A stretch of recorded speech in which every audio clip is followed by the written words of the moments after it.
This is the Practical Homeopathy Podcast, episode number 121 with Joette Calabrese. This is Joette Calabrese, and I welcome you to our healthcare movement, yours, mine, and the countless men and women across the globe who have retaken control of their family's health with practical homeopathy. So, for the next few minutes, let's link our arms together and embrace healthcare freedom. Join me as I demystify homeopathy, what was once considered an esoteric paradigm, into an understandable, reproducible, safe, and effective healthcare solution available to all. This is the medicine you've been searching for. My unique brand of homeopathy called Practical Homeopathy. Now, whether you've tried homeopathy in the past or were frustrated, or you're examining the possibilities of caring for your family yourself for the first time, you're in the right place. In this podcast, I'll offer you my decades of clinical experience as a practicing homeopath and years of teaching tens of thousands of students so that you can become the hero of your family and community. This is true health freedom, my friends. This is my Practical Homeopathy.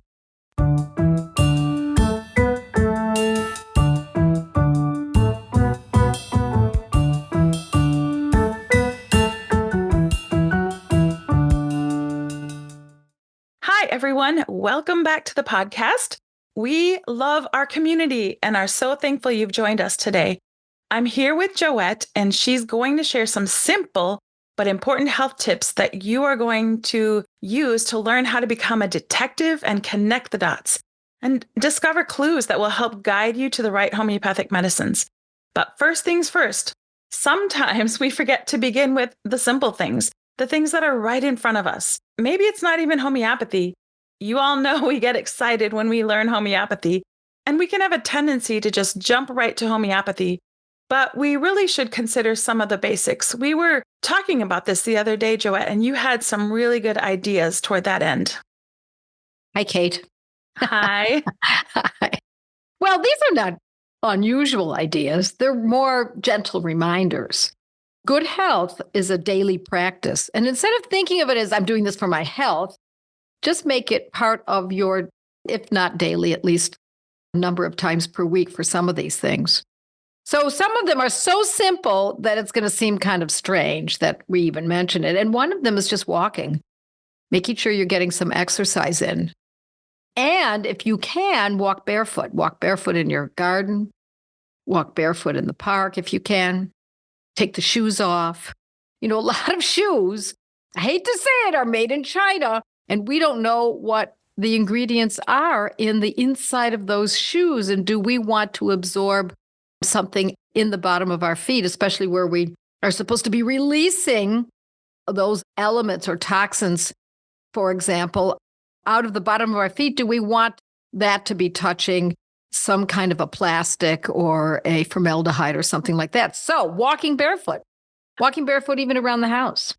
I might add, Joette, that we have to be careful or cognizant of the possibility that pesticides were sprayed where we are walking. So we don't want to take no doubt about that. No doubt. Obviously. I think it's obvious. Yes, of course. So that means if we're going to walk around in the garden barefoot, why not do some gardening? It's great exercise. It is an activity, a hobby, a way of living that's really doesn't have to be big. It could just be a couple herbs, could be bigger than that, could be much bigger than that. You could really make it into something that's your real avocation. But gardening is a great idea. And then that also leads to getting out in the sun. And I mean without sunscreen. Anything we put on our skin is absorbed instantly. But the first time I ever realized that was when my oldest son, got a fever. I didn't know anything about homeopathy. I knew very little about it, but I did know about herbs.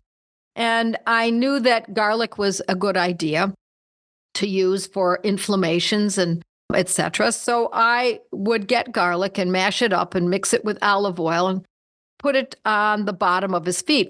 Well, one time I did exactly that. I had a rag under his feet while he was laying in bed with this fever. And I put garlic and olive oil and rubbed it on the bottom of his feet and said, now hold still, don't move while I run and wash my hands, and I'll go get a pair of socks. I'll put the socks on your feet, and then we'll wrap them up and you can get to sleep.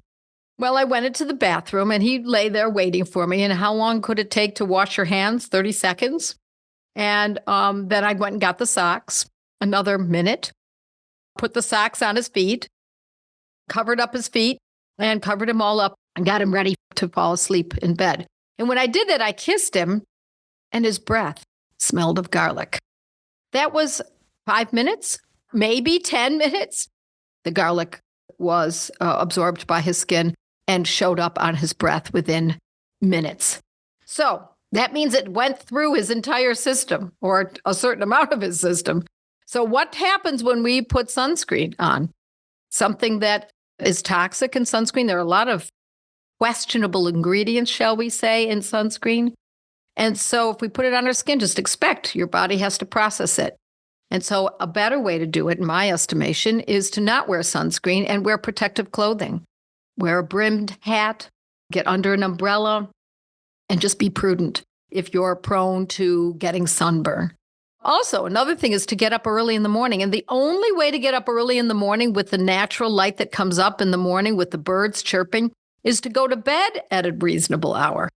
So those kinds of concepts, which is what our ancestors used to follow, they, of course, got up first thing in the morning because that's when the light came out. They didn't have electricity to get their day started. So they got up with the light and went to bed with the light going down. So I think that kind of timing is very valuable. I also believe it's important to make family meals and make them from scratch daily, not occasionally, not just Sundays, but every day, even if it's simple. Scrambled eggs, boiled eggs for dinner is not a bad meal, with some good quality bacon or some homemade sausage or a lamb burger or a beef patty. That's a great meal. It's not expensive and it's not time consuming. It doesn't even take much to clean up after it. So I think a family meal where everybody is seated, before we begin eating, we say our prayer of thanks and then begin our meals. Then conversation begins.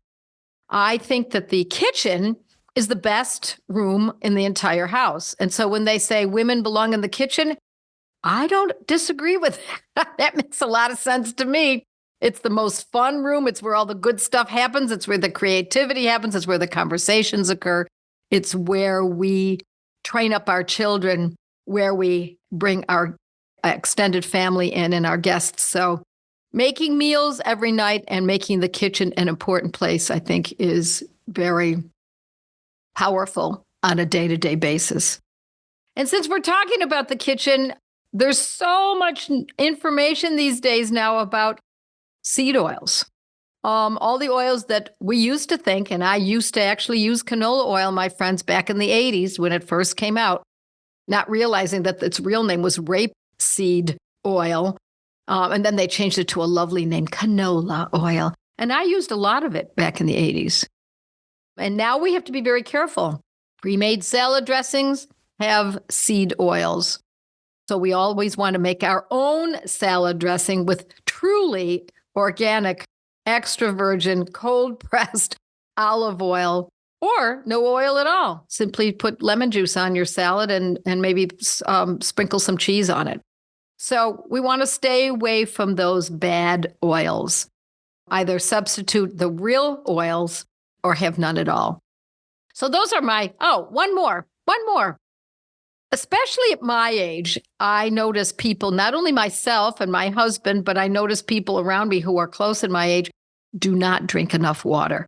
And I've never been one to promote drinking a gallon of water a day. I think it can be overdone. It also depends on your weight and size, and everybody has these rules. But I must admit that if I don't drink a certain amount of water every day, I do see a change in my well-being and also in my husband and, of course, my clients and students. They report on a regular basis. So if we drink a full glass, a 6 or 8 ounce glass of water at one sitting, it's going to drive people to the bathroom every hour or so. But if we make it a smaller amount, say, I don't know, 3 or 4 ounces of water every hour or so. A friend of mine, Leanne, suggested that. I really like that idea. Or when someone goes to the bathroom, after urinating, that should be replenished immediately. So every time one's in the bathroom, the next thing they do should be to wash their hands and then leave from there and go and drink their water. So I think those are those little simple things. There are a lot more, of course. I could add all kinds of things to this. Stay away from media and read your Bible, pray, etc. That also is extremely important in keeping your life in order. These kinds of things help us establish our day, especially when you start in the morning with them. It carries you through the day. And then at night, a little finish to that. And then establishing your day the next day, walking barefoot, drinking water, working in the garden, getting in the sun, getting up early, et cetera, et cetera. Joette, there's one other thing I would love for you to touch on, and that is caffeine. Sometimes we don't think that it might be affecting anything, but it really can mess with things. Yeah. I drink coffee. I drink a cup generally per day, and it's organic. And I know that I should not drink any more than that. But I have to say that many people report to me, especially as they get into their 50s, 60s, 70s, 80s, that they're not sleeping so well. And I ask if they're drinking coffee, if they're eating chocolate, if they're drinking colas, etc. This is what I hear often. Oh, yeah, I drink coffee, but I only have a cup, and it's in the morning.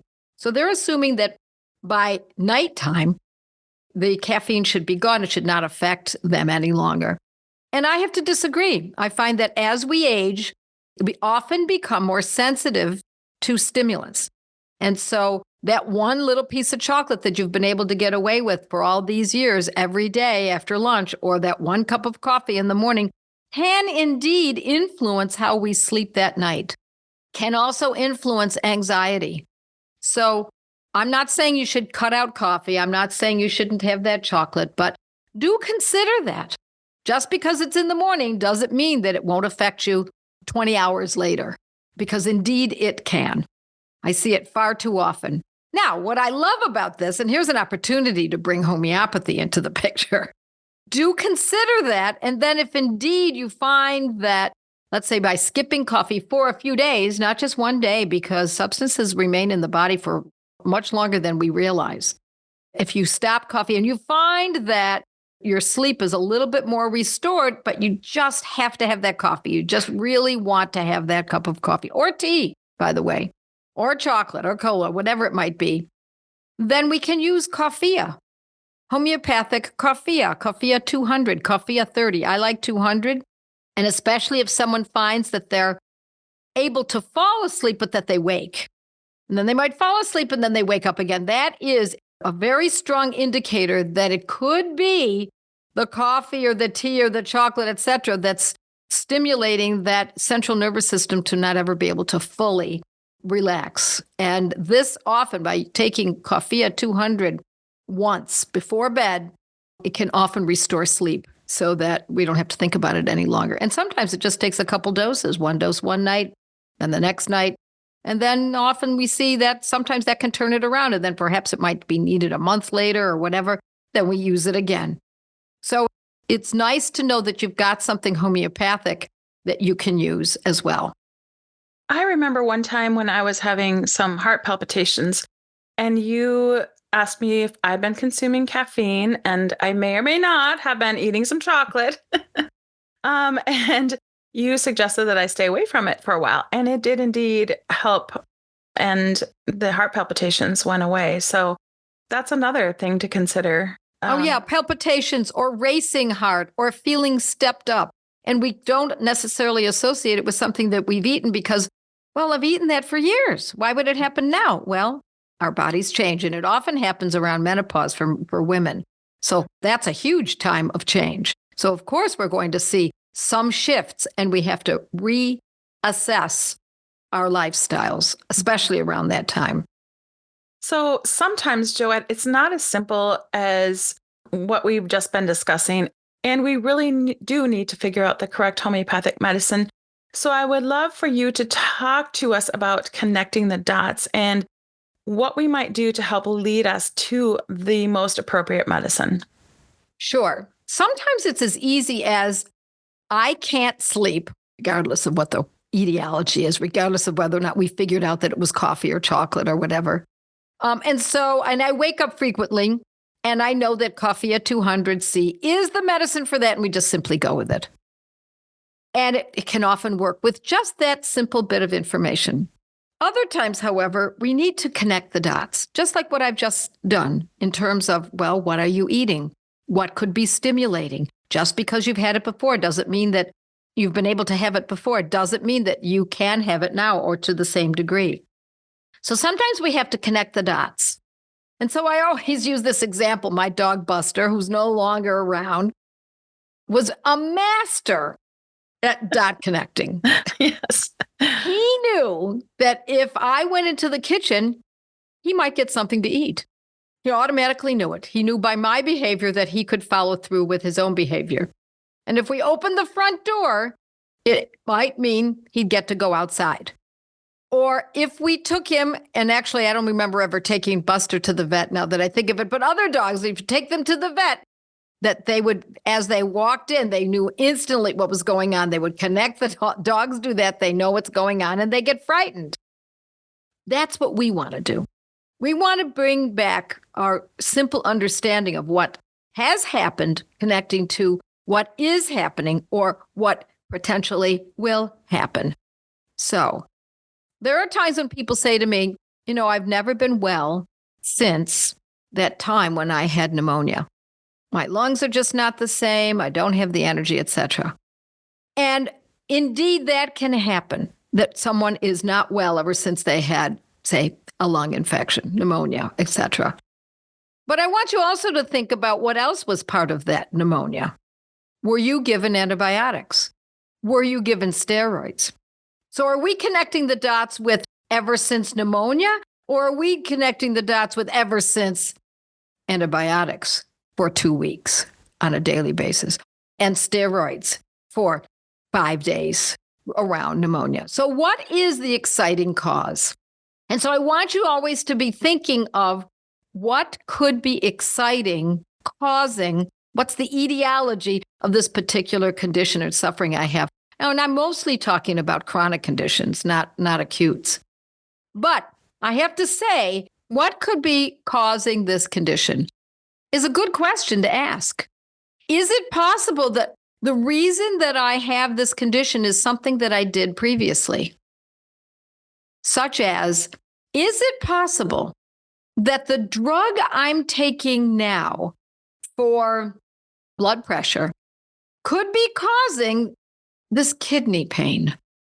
And the way that we find that out is to not look at what are the side effects of the drug, but rather you go online and you look up the name of the drug that's being taken and say, does this particular drug cause this symptom? What symptom? The symptoms you're experiencing. A lot of times the insert won't include the side effects, all the side effects, because they're unknown at the time of that printing. Sometimes it takes a year after a drug has been put to the market. Sometimes it takes 5 years or 10 years. So what you're looking for is what others have reported. Does this cause that? Now, once you know that, are we going to treat the sufferings caused, potentially, often likely, caused by the drug that's being taken with a homeopathic medicine? Well, sometimes we may have to do that. But for the most part, we're looking for how can we find another way to treat the condition that the drug is being used for in order to suppress the symptoms. Now, don't get me wrong. I do not urge anyone to step off of their drugs, particularly for blood pressure. There is a boomerang effect that could be quite serious. I am not a medical doctor. I can't tell people to get off of their drugs. But it would behoove us to know why this is happening. Because once you step off of the idea that there are no side effects for that drug, or I don't see them written here. Or I've asked my doctor and he or she says, no, that's not a side effect. I'm afraid most doctors simply don't have the time to read up on all the side effects. And there are often hundreds. And you might want to get that insert out and get your magnifying glass and look at all of the side effects. And then I would talk to the pharmacist, because the pharmacist knows the drugs better than most medical doctors. So you want to know what's causing this, because if the drug is superfluous, such as, I'll give you a perfect example, statin drugs. And I'm not alone in this. Statin drugs have been eliminated from the market in certain countries in Europe. So if someone is taking a statin drug and within months or a year or 3 years, depends on the person, they have pain in their calves and they can no longer walk. And now it's so painful they can barely sleep. And if it continues, now they're wheelchair bound. And there was nothing like that before the onset of using that drug. We might want to know that indeed statin drugs cause that in many people. That's important to know. It is important that we know what's causing what, because there's a lot of information out there, research data that shows that statin drugs are at best superfluous and at worst problematic and can cause conditions. So let's find out. Let's be curious. Stay curious. Keep digging. Keep looking. What could be happening here? And along with that curiosity, you often suggest writing out a timeline. You have your clients do that. So can you explain that just a little bit more? Yes, I urge people to get a nice sharp pencil with a good eraser.